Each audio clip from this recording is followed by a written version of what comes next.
नमस्कार दोस्तों, good morning, अस्सलाम वालेकुम।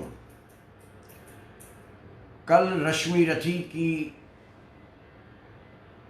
तृतीय सर्ग का चतुर्थ सर्ग का पाठ मैंने किया था, आधा पाठ, क्योंकि कविता का यह सर्ग बहुत लंबा सर्ग है।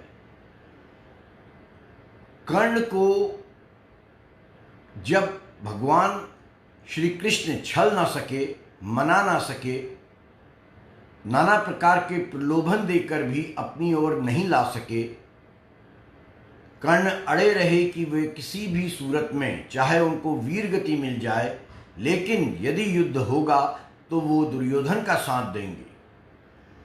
नाना प्रकार के प्रलोभन जो भी श्री कृष्ण ने कर्ण को दिए, कर्ण ने उनको विनम्रतापूर्वक ठुकरा दिया। इसके बाद हरि तो चले गए वापस पांडवों के पास, लेकिन उन्होंने इंद्र के राजा को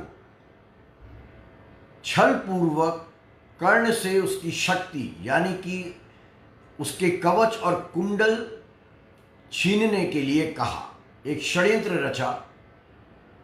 पूरे विश्व को पता था कि कर्ण महादानी है, और सुबह जब वो सूर्य की पूजा करते हैं, उसके पश्चात जो भी व्यक्ति उनको मिलता है, पहला व्यक्ति, और यदि वो व्यक्ति उनसे कुछ मांगता है तो कर्ण उसको दान में दे देते हैं।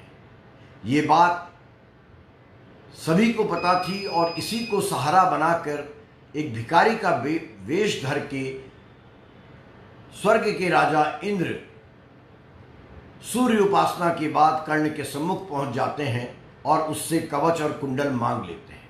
जैसे ही वे कवच और कुंडल मांगते हैं, कर्ण समझ जाते हैं कि उनको छला गया है, लेकिन वो अपनी बात के धनी है। वे कवच और कुंडल दे देते हैं, ये जानते हुए भी कि इन कवच और इन कुंडल के हाथ से चले जाने के बाद यदि युद्ध होगा तो अर्जुन उनको बहुत आसानी से मार डालेगा। ये था कर्ण का कैरेक्टर, ये था कर्ण का चरित्र, जो वर्तमान में हमारे किसी राजपुरुष में हमको दूर दूर तक देखने को नहीं मिलता। अब राजनीति पूरी तरह व्यापार बन चुकी है, करियर बन चुकी है, बिजनेस बन चुकी है। सबको अपने अपने लिए, अपनी अपनी महत्वाकांक्षाओं की पूर्ति के लिए वह सब कुछ चाहिए, और उस सब कुछ को पाने के लिए वे हर छल कपट का सहारा लेते हैं। इन दिनों हम लगातार ये देख रहे हैं, नाना प्रकार के राजनीतिक षड्यंत्र रचे जा रहे हैं, सरकारों को गिराने का खेल किया जा रहा है।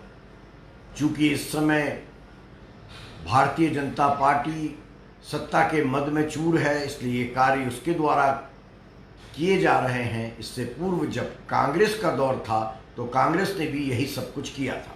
बहरहाल, आज की खबरों में एक बहुत ही महत्वपूर्ण खबर है, और एक ही खबर ऐसी है जिस पर कुछ चिंतन करने की इच्छा होती है और कुछ आकुलता भी होती है। वो खबर है कि कवि वरवर राव, 80 वर्षीय कवि, जो 2018 से महाराष्ट्र के यलगार परिषद कांड के बाद से जेल में है, उनको कोविड-19 पॉजिटिव टेस्ट पाया गया है। वे अभी भी जेल में हैं। कई बार मानवाधिकार संगठन, कई लोग उनकी अपील कर चुके हैं कि उनको उनकी उम्र को देखते हुए छोड़ दिया जाए, लेकिन उनको नहीं छोड़ा जा रहा है। वो इतने बड़े अपराधी बताए जा रहे हैं। दूसरी तरफ दिल्ली में दंगा भड़काने के आरोपी भारतीय जनता पार्टी के वर्तमान में नेता कपिल मिश्रा पर आज तक चार्जशीट तक दायर होने के बावजूद उनको गिरफ्तार नहीं किया गया है। मगर ये राजकाज है, ये ऐसे ही चलेगा। तो चलिए, मैं पाठ शुरू कर रहा हूँ रश्मि रथी का, और वहाँ से शुरू कर रहा हूँ जहाँ पर स्वर्ग के कपटी राजा इंद्र ने कर्ण से कवच और कुंडल मांग लिए हैं, और कर्ण समझ चुके हैं कि उनको छला जा चुका है। उसके आगे का प्रसंग मैं आज पाठ करने जा रहा हूं। समझा तो यह और ना कोई, आप स्वयं सुरपति हैं, देने को आए प्रसन्न हो, तब को नई प्रगति है। धन्य हमारा सुयश, आपको खींच मही पर लाया, स्वर्ग भीख मांगने आज सची मिट्टी पर आया। क्षमा कीजिए इस रहस्य को तुरंत न जान सका मैं, छिपकर ही आए आप, नहीं इससे पहचान सका मैं। दीन विप्र ही समझकर कहा, धन धाम धारा लेने को था क्या मेरे पास अन्यथा सुरपति को देने को। केवल गंध जिन्हें प्रिय उनको स्थूल मनुज क्या देगा, केवल गंध जिन्हें प्रिय उनको स्थूल मनुज क्या देगा, और व्योमवासी मिट्टी से दान भला क्या लेगा। फिर भी देवराज भिक्षुक बनकर यदि हाथ पसारे, जो कुछ भी हो पर इस योग को हम क्यों अशुभ विचारें। ये कर्ण का करैक्टर है।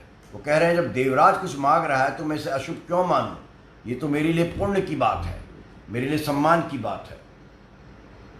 अतः आपने जो मांगा है दान वही मैं दूंगा, अतः आपने जो मांगा है दान वही मैं दूंगा। शिव दधीची की पंक्ति छोड़कर जग में अपयश ना लूंगा। पर कहता हूं मुझे बना निष्प्राण छोड़ते हैं क्यों, कवच और कुंडल लेकर प्राण छोड़ते हैं क्यों। यह शायद इसलिए कि अर्जुन जिए आप सुख लूटें, यह शायद इसलिए कि अर्जुन जिए आप सुख लूटें, व्यर्थ ना उसके शर अमोद मुझसे टकरा कर टूटें। उधर करें बहुभांति पार्थ की स्वयं कर्ण रखवाली, उधर करें बहुभांति पार्थ की स्वयं कृष्ण रखवाली, और इधर मैं लड़ूं लिए यह देह कवच से खाली। तनिक सोचिए वीरों का यह योग्य समर क्या होगा, तनिक सोचिए वीरों का क्या योग्य समर यह होगा। इस प्रकार से मुझे मारकर पार्थ अमर क्या होगा। एक बाज का पंख तोड़कर करना अभय अपर को, सुर को शोभे भले नीति यह नहीं शोभती नर को। यह तो निहत शरण पर चढ़ आखेट पद पाना है, जहर पीला मृगपति को उस पर पौरुष दिखलाना है। यह तो साफ समर से होकर भीत विमुख होना है, जय निश्चित हो जाए तभी रिपु के समक्ष होना है। मुझे फिर राजनीति याद आ गई। सचिन पायलट बाहर निकल आए, कांग्रेस से विरोध कर आए, लेकिन भारतीय जनता पार्टी ने उनको सपोर्ट नहीं दिया, क्योंकि भाजपा को यह यकीन नहीं है अभी तक कि वे इतने विधायक तोड़ लाएंगे कि भारतीय जनता पार्टी की सरकार मध्य प्रदेश की भांति राजस्थान में भी बच जाएगी। यानी कि वो चाहते हैं, भारतीय जनता पार्टी ये चाहती है कि जब सब कुछ स्टेज तैयार हो जाए तभी वो रण में उतरे, राजस्थान में गहलोत की सरकार गिराने और अपनी सरकार बनाने के लिए। यही देखिए द्वापर युग में कह रहे हैं कर्ण इंद्र के समक्ष, यह तो साफ समर से होकर भीत विमुख होना है, जय निश्चय हो जाए तभी रिपु के समक्ष होना है। देवराज हम जिसे जीत सकते ना बाहु के बल से, क्या है उचित उसे मारे हम न्याय छोड़कर छल से। हार जीत क्या चीज वीरता की पहचान समर है, सच्चाई पर कभी हार कर भी ना हारता नर है। और पार्थ यदि बिना लड़े ही जय के लिए विकल है, और पार्थ यदि बिना लड़े ही जय के लिए विकल है, तो कहता हूं इस जय का भी एक उपाय सरल है। कहिए उसे मोम की मेरी एक मूर्ति बनाए, और काट कर उसे जगत में कर्ण जयी कहलाए। जीत सकेगा मुझे नहीं वह और किसी विधि रण में, कर्ण विजय की आश तड़प कर रह जाएगी मन में। जीते जूझ समर वीरों ने सदा बाहु के बल से, जीते युद्ध समर वीरों ने सदा बाहु के बल से। मुझे छोड़ रक्षित जन्मा था कौन कवच कुंडल में। मैं ही था अपवाद आज वह भी विभेद हरता हूँ, कवच छोड़ अपना शरीर सबके सामान करता हूँ। अच्छा किया कि आप मुझे समतल पर लेने आए, अच्छा किया कि आप मुझे समतल पर लाने आए। हर तनुत्र देवी मनुष्य सामान्य बनाने आए। ये कर्ण का कैरेक्टर है। वो कह रहे हैं अच्छा है जो मुझे रक्षा कवच मिला है मेरे जन्म से, वो मुझे औरों से अलग करता है, इसलिए मैं इसका भी त्याग रहा हूँ, जैसे कि मैं और पार्थ एक स्तर पर लड़ाई लड़ सकें। जन्मा जाने कहाँ पला पद दलित सूत के कुल में, परिभव सहता रहा विफल प्रोत्साहन हित व्याकुल में। द्रोण देव से हो निराश वन में भृगपति तक पाया, बड़ी भक्ति की पर बदले में शाप भयानक आया। और दान जिसके कारण ही हुआ विख्यात में जगत में, और दान जिसके कारण ही हुआ विख्यात में जगत में, आया है बन विघ्न सामने आज विजय के मग में। ब्रह्म के हित उचित मुझे क्या इस प्रकार छलना है, ब्रह्म के हित उचित मुझे क्या इस प्रकार छलना था, हवन डालते हुए यज्ञ में मुझको ही जलना था। सबकी मिली स्नेह की छाया, नई नई सुविधाएं, नियति भेजती रही सदा पर मेरे हित विपदाएं। कितना कारुण्य है, कितना उनकी भाषा में, उनके संवाद में कितना दर्द छुपा है। कह रहे हैं सबको मिली स्नेह की छाया, नई नई सुविधाएं, नियति भेजती रही सदा पर मेरे हित विपदाएं। ये कर्ण कह रहे हैं नियति मेरे हित में हमेशा विपदा भेजती रही। मन ही मन सोचता रहा यह रहस्य भी क्या है, खोज खोज घेरती मुझी को जाने क्यों विपदा है। और कहें यदि पूर्व जन्म के पापों का यह फल है, तो फिर विधि ने दिया मुझे क्यों कवच और कुंडल है। समझ नहीं पड़ती विरंची की बड़ी जटिल माया है, सब कुछ पाकर भी मैंने यह भाग्य दोष क्यों पाया है। जिससे मिलता नहीं सिद्ध फल मुझे किसी भी व्रत का, उल्टा हो जाता प्रभाव मुझ पर आग धर्म सुगत का। गंगा में ले जन्म वारी गंगा का पी न सका मैं, किए सदा सत्कर्म छोड़ चिंता पर जी न सका मैं।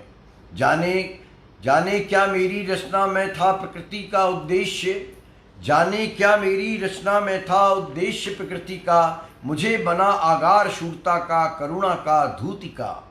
देवोपम गुण सभी दान कर जाने क्या करने को, दिया भेज भू पर केवल बाधाओं से लड़ने को। फिर कहता हूँ नहीं व्यर्थ राघे यहाँ आया है, एक नया संदेश विश्व के हित वह भी लाया है। स्यात उसे भी नया पाठ मनुजों को सिखाना है, जीवन जय के लिए कहीं कुछ कर्तव्य दिखलाना है। वह कर्तव्य है यह कि शूर जो चाहे कर सकता है, नियति भाल पर पुरुष पांव निज बल से ही धर सकता है। वह कर्तव्य यह कि शक्ति बसती ना वंश या कुल में, कर्तव्य यह कि शक्ति बसती ना वंश या कुल में, बसती है वो सदा वीर पुरुषों के वृक्ष पृथुल में। वह कर्तव्य यह कि विश्व ही चाहे रिपु हो जाए, वह कर्तव्य यह कि चाहे विश्व ही रिपु हो जाए। दगा धर्म दे और पुण्य चाहे ज्वाला बरसाए, पर मनुष्य तब भी ना कभी सतपथ से टल सकता है। बल से अंधड़ को धकेल वह आगे बढ़ सकता है। देवराज वह कर्तव्य यह कि युद्ध में मारो और मरो तुम, पर कुपंथ से कभी जीत के लिए ना पांव धरो तुम। वह कर्तव्य है यह कि सत्य पथ पर चाहे कट जाओ, वह सत्य है यह कि सत्य पथ पर चाहे तुम कट जाओ। विजय तिलक के लिए करो ना कालिख पर, विजय तिलक के लिए करो मैं कालिख पर ना लगाओ। देवराज छल छद्म स्वार्थ कुछ भी ना साथ लाया हूं, देवराज छल छद्म स्वार्थ कुछ भी न साथ लाया हूँ। मैं केवल आदर्श एक उनका बनने आया हूँ, जिन्हें नहीं अवलंब दूसरा छोड़ बाहु के बल को, धर्म छोड़ बसते ना कभी जो किसी लोभ से छल को। इंद्र पर लगातार कर्ण प्रहार कर रहे हैं। मैं उनका आदर्श कहीं जो व्यथा ना खोल सकेंगे, मैं उनका आदर्श कहीं जो व्यथा ना खोल सकेंगे। पूछेगा जग किंतु पिता का ना नाम बोल सकेंगे। जिनका लिखित विश्व में कोई ना अपना होगा, मन में लिए उमंग जिन्हें चिरकाल कल्पना होगा। मैं उनका आदर्श किंतु जो तनिक ना घबराएंगे, निज चरित्र बल से समाज में पद विशिष्ट पाएंगे। सिंहासन ही नहीं स्वर्ग भी उन्हें देख नत होगा, सिंहासन ही नहीं स्वर्ग भी उन्हें देख नत होगा। धर्म हेतु धन धाम लुटा देना जिनका व्रत होगा। श्रम से नहीं विमुख होते जो दुख से नहीं डरेंगे, सुख के लिए पाप से जो नर कभी ना संधि करेंगे। कर्ण धर्म होगा धरती पर बलि से ना मुकरेगा, कर्ण धर्म होगा धरती पर बलि से ना मुकरेगा। जीना जिस अप्रितम तेज से उसी शान से मरेगा। वाह, जीना जिस अप्रितम तेज से उसी शान से मरेगा। भुज को छोड़ ना मुझे सहारा किसी और संबल का, बड़ा भरोसा था लेकिन इस कवच और कुंडल का। पर उससे भी आज दूर संबंध किए लेता हूँ। देवराज लीजिए, देवराज लीजिए, खुशी से महादान देता हूँ। यह लीजिए कर्ण का जीवन और जीत कुरुपति की, यह लीजिए कर्ण का जीवन और जीत कुरुपति की। कनक रचित निश्रेणी अनुपम नीज सूत की उन्नति की। हेतु पांडवों के भय का, परिणाम महाभारत का, अंतिम मूल्य किसी दानी के जीवन के दारुण व्रत का। जीवन देकर जय खरीदना जग में यही चलन है, जीवन देकर जय खरीदना जग में यही चलन है। विजय दान करता ना प्राण को रखकर कोई जन है, मगर प्राण रखकर प्रण आज अपना पालता हूँ, मगर प्राण रखकर प्रण अपना आज पालता हूँ मैं। पूर्ण आहुति के लिए विजय का हवन डालता हूँ मैं। देवराज, देवराज जीवन में आगे और कीर्ति क्या लूंगा, इससे बढ़कर दान अनुपम भला किसे क्या दूंगा। अब जाकर कहिए कि पुत्र मैं वृथा नहीं आया हूँ, अब जाकर कहिए कि पुत्र मैं वृथा नहीं आया हूँ। अर्जुन तेरे लिए कर्ण से विजय मांग कर लाया हूँ। एक विनय है और, एक विनय है और आप लौटें जब अमर भुवन को, दे दें यह सूचना सत्य के हित में चतुरानन को। उद्वेलित जिसके निमित्त पृथ्वी का जन जन है, कुरुक्षेत्र में अभी शुरू हुआ नहीं वो रण है। दो वीरों ने किंतु लिया कर आपस में निपटारा, दो वीरों ने किंतु लिया कर आपस में निपटारा। हुआ जयी राघेव और अर्जुन इस रण में हारा। यह कह उठा कृपाण कर्ण ने, त्वचा छील सरभण में, कवच और कुंडल उतार धर दिया इंद्र के कर में, धर दिया इंद्र के कर में। चकित भीत चहचहा उठे कुंजों में विहग विचारे, दिशा सन्न रह गई देख दृश्य भीति के मारे। सह न सके आघात, सह न सके आघात, सूर्य छिप गए सरक कर घन में।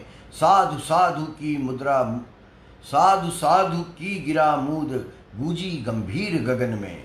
अपना कृत्य विचार कर्ण का कर्तव्य देख निराला, देवराज का मुखमंडल पड़ गया ग्लानि से काला।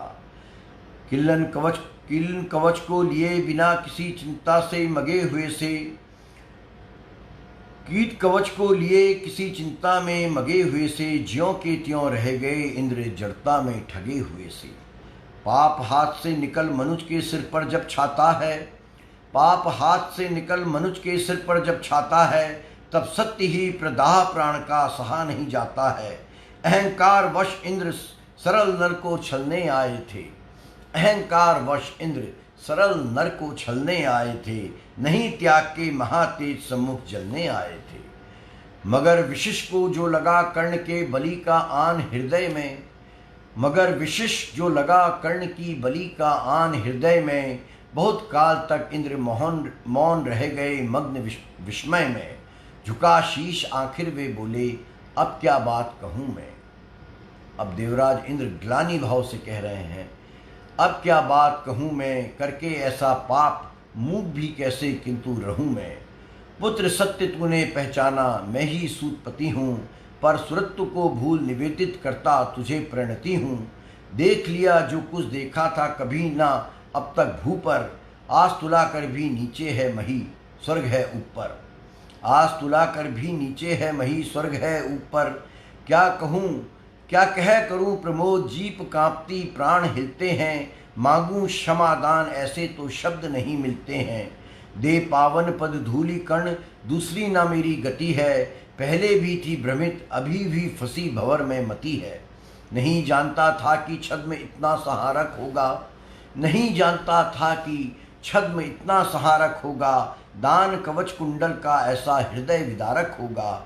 मेरे मन का पापी मुझी पर बनकर घूम घिरेगा, वज्र भेद कर तुझे तुरंत मुझ पर ही आन गिरेगा। तेरे महातेज के आगे मलिन हुआ जाता हूँ, कर्ण सत्य ही आज स्वयं को बड़ा शुद्र पाता हूँ।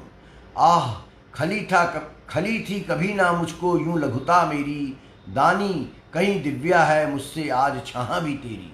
दानी कहीं दिव्या है आज छाह भी तेरी। तृणशा विवश डूबता उगता बहता उतराता हूँ, शील सिंधु की गहराई का पता नहीं पाता हूँ। घूम रही मन ही मन लेकिन मिलता नहीं किनारा, हुई परीक्षा पूर्ण सत्य ही नर जीता सुरहारा, सत्य ही नर जीता सुरहारा। हाँ पढ़ पुत्र प्रेम में मैं आया था छल ही करने को, जानबूझकर कवच और कुंडल तुझसे हरने को, वह छल हुआ प्रसिद्ध किसे क्या मुख अब दिखलाऊंगा, आया था बन विप्र चोर बनकर वापस जाऊंगा। वंदनीय तू कर्ण, वंदनीय तू कर्ण, देख कर तेज तिग्म अति तेरा, कांप उठा था आते ही देवत्व पूर्ण मन मेरा। किंतु अभी तो तुझे देख मन और डरा जाता है, हृदय सिमटता हुआ आप ही आप मरा जाता है। दिख रहा है तू मुझे ज्योति के उज्ज्वल शैल अचल सा, कोटि कोटि जन्मों के संचित महापुण्य के फल सा। त्रिभुवन में जिन अमित योगियों का प्रकाश जगमगाता है, त्रिभुवन में जिन अमित योगियों का प्रकाश जगता है, उनके पूंजीभूत रूप सा तू मुझको लगता है। खड़े दिखते जगत नियता, पीछे तुझे गगन में, बड़े प्रेम से लिए तुझे ज्योतिर्मय आलिंगन में। दान धर्म अगणित व्रत साधन योग यज्ञ तप तेरे, सब प्रकाश बनकर खड़े हुए हैं तुझे चतुर्दिक घेरे। महिमग्र हो तुझे अंक में लेकर इठलाती है, मस्तक सूंघ सौतत्व अपना यह कहकर जतलाती है। इसने मेरे अमित मलिन पुत्रों का दुख मीटा है, सूर्य पुत्र यह नहीं कर्ण मुझ दुखिया का बेटा है। तू दानी, देखिए कितना ग्लानि भाव स्वर्ग के राजा इंद्र को है। वो कह रहे हैं कर्ण से, तू दानी मैं कुटिल प्रवंचक, तू पवित्र मैं पापी, तू देकर भी सुखी और मैं लेकर भी परितापी। तू पहुंचा है जहां कर्ण देवत्व ना जा सकता है, तू पहुंचा है जहां कर्ण देवत्व ना जा सकता है। इस महान पद को कोई मानव ही पा सकता है। देख ना सका अधिक और कर्ण मैं रूप यह तेरा, काट रहा है मुझे जागकर पाप भयानक मेरा। तेरे इस पावन स्वरूप में जितना ही पकता हूँ, उतना ही मैं और अधिक बर्बर समान लगता हूँ। अतः कर्ण कर कृपा यहाँ से और मुझे तुरंत जाने दे। इतने भयभीत हो गए हैं कर्ण के तेज के सम्मुख इंद्र के राजा कि कह रहे हैं, अतः कर्ण कर कृपा यहाँ से मुझे तुरंत जाने दे, अपने इस तेज से त्राण मुझे पाने दे। मगर विदा लेने के पहले एक कृपा यह कर दे, मुझ निष्ठुर से भी कोई ले मांग सोच कर वर ले, मुझ निष्ठुर से भी कोई ले मांग सोच कर वर ले। कहा कर्ण ने, धन्य हुआ मैं आज सभी कुछ देकर, देवराज अब क्या होगा वरदान कुछ नया लेकर। बस आशीष दीजिए, धर्म में मेरा भाव अचल हो, वही छत्र हो वही मुकुट हो, वही मेरा कवच कुंडल हो। देवराज बोले, कर्ण यदि धर्म तुझे छोड़ेगा, निज रक्षा के लिए नया संबंध कहाँ से जोड़ेगा, और धर्म को तू छोड़ेगा भला पुत्र किस भय से, अभी अभी रखा जब इतना ऊपर उसे विजय से। धर्म नहीं मैंने तुझसे जो वस्तु हरण की है, छल से कर आघात तुझे जो निसहायता दी है, उसे दूर या कम करने की है मुझको अभिलाषा, पर स्वेच्छा से नहीं पूजने देगा तू यह मेरी आशा। तू मांगे कुछ नहीं किंतु मुझको अवश्य देना है, मन का कठिन बोझ थोड़ा सा हल्का कर लेना है। ले अमोघ यह अस्त्र, काल को भी यह खा सकता है, इसका कोई वार किसी पर भी विफल ना जा सकता है। कर्ण के दानवीरता से वो इतने ग्लानि में आ गए स्वर्ग के राजा। उन्होंने कर्ण से कहा, तू मुझसे कुछ नहीं मांग रहा है, तू मेरे दुख को नहीं हरना चाहता है, मैं ही तेरे को एक अमोघ शस्त्र देता हूं जिसका वार कोई भी नहीं सह सकेगा। एक ही बार मगर काम तू इससे ले पाएगा, फिर यह तुरंत लौटकर मेरे पास चला आएगा। अतः वत्स मत इसे चलाना कभी वृथा चंचल हो, अतः वत्स मत इसे चलाना कभी वृथा चंचल हो, लेना काम तभी जब तुझको कोई ना और बल हो। मैं ऐसा शस्त्र दे रहा हूं कि गलती से उसका गलत वार मत कर देना, एक ही बार चलेगा फिर मेरे पास आ जाएगा। अतः लेना काम जब तुझको और ना कोई बल हो।